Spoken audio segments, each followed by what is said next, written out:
Hey guys, Dr. 5 here with episode number 28 of our Brighton Ramadan FIFA 21. We are kicking this episode off in the Premier League. We are taking on West Brom, one of our former teams from last year, right at the beginning. Was it the beginning of last year or was it the beginning of the year before? No, it was the beginning of last year. West Brom, what a great season that, well, a couple of seasons that was. We obviously won everything there was to win with them. Hopefully we can do the same here with Brighton. But the first chance is going to come 3 minutes into this game as Priest on the turn finds Malpay. Great turn past his man. But obviously our former keeper, who we had involved in the swap deal with Sam Johnson, does make the save, denying us a chance of going up in this game. Clearly a bit bitter after us letting him go. As a lovely block again from Ampadu. He's really good at those last-ditch blocks, denying the opponent from scoring as Jota takes the ball down, dinks it over top to Robinson, and he just gets the slightest little touch with his stud to put it underneath Sam Johnson. Instead of chipping it up and going over, the slightest touch, it goes underneath, and he's going to claim that as his own goal. Bit dodgy. That would probably be more Jota's goal than it was yours, but you may as well take it. That's what strikers should be doing. As we've got a chance here, 5 minutes into the second half, got to get back on level terms as quickly as possible. And we've got the Irishman, the young man, Aaron Connolly, doing exactly that, doing what he's paid to do, and that is score goals and score them well, as he's scored in the past 3 or 4 episodes. And he's been on fine goal-scoring form, which is good to see. And Priest getting a little run out here in the Premier League as well. Obviously, we're playing a relegation for the team. But Tammy's got to be doing a bit better there. 50p Ed. And it does go off out for a goal kick as a chance here for West Brom. A poor touch from Dunk. Thankfully, he recovers from it. But a poor clearance falls to Robinson. Already scored once this game. Thankfully, Sam Johnson is equal to his former teammate. And we are not going down again to a relegation side team.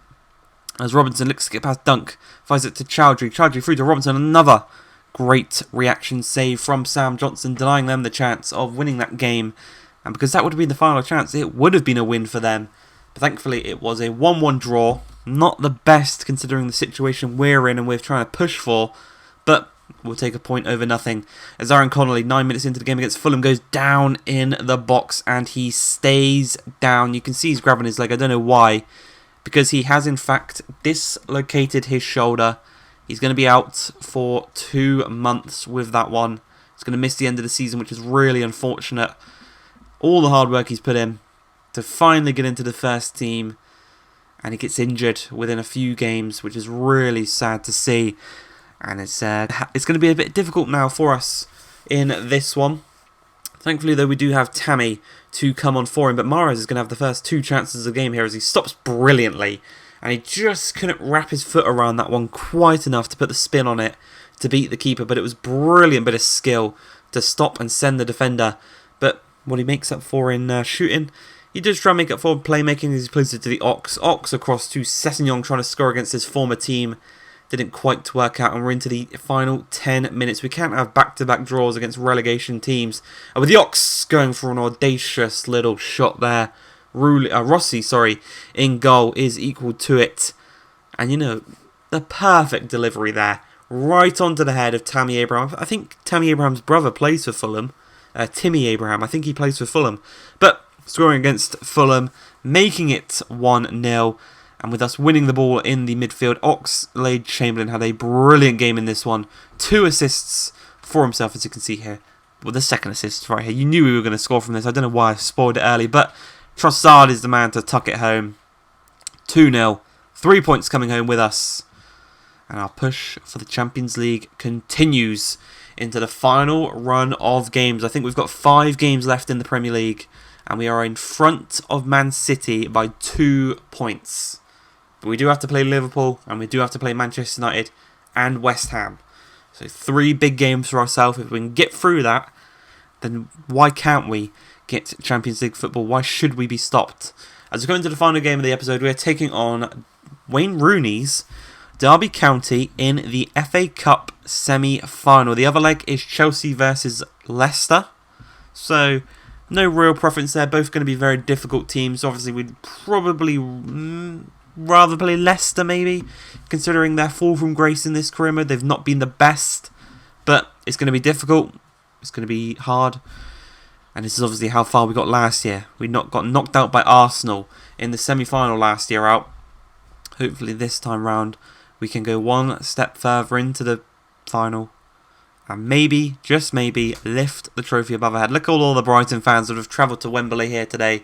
As you can see, for Derby County, they beat Manchester United and they beat Rotherham in their little run. For us, we beat Villa and a very convincing win over Villa and also Manchester City. So we've had a very difficult run and we are not going to try and stop it here, as Ox trying to play the pass into Maupay was a really audacious little pass, but it almost worked out. But Priest playing back-to-back games in the FA Cup. He's been really good in the FA Cup. I thought he deserved the chance to start in the semi-final. Unfortunately, we couldn't score in the first half, and it takes to the 70th minute for the next chance to come our way as Priest on the ball, looking to face up against the defender, show his skill, as he could have shot there, could have shot there, cuts back inside, he maybe could have shot there, could have shot there, could have shot there, but in the end, we're forced out, and we are actually going to lose the ball. Loads of chances there from Priest to score, but maybe the nerves got to him, and he was too nervous to strike it and fail. But a chance here for Derby County on this right-hand side. We do not want to go down to Derby County in the 83rd minute because it will give us a mountain to climb and a poor touch. Thankfully, Lewis Dunk can put the block in on his own poor touch. And we got a little chance here as make the Nars to Priest. Priest through to Maupay. It's a 2-on-1 situation. Is he going to cut it across? Is he going to shoot? He goes and shoots and he says, "Hey, boss." Aaron Conloy. Mate, I've just jumped ahead of him in the pecking order. When you score in the semi-final, you jump in the pecking order. It's that simple. And our Frenchman puts his name back on the first team sheet. And with the final seconds counting down, the referee puts the whistle to his lips and blows 1-0 victors. We are in the FA Cup final. It'll be revealed in a few episodes' time who we play in the final. But I hope you guys have enjoyed this episode. If you have, please like, subscribe, and peace.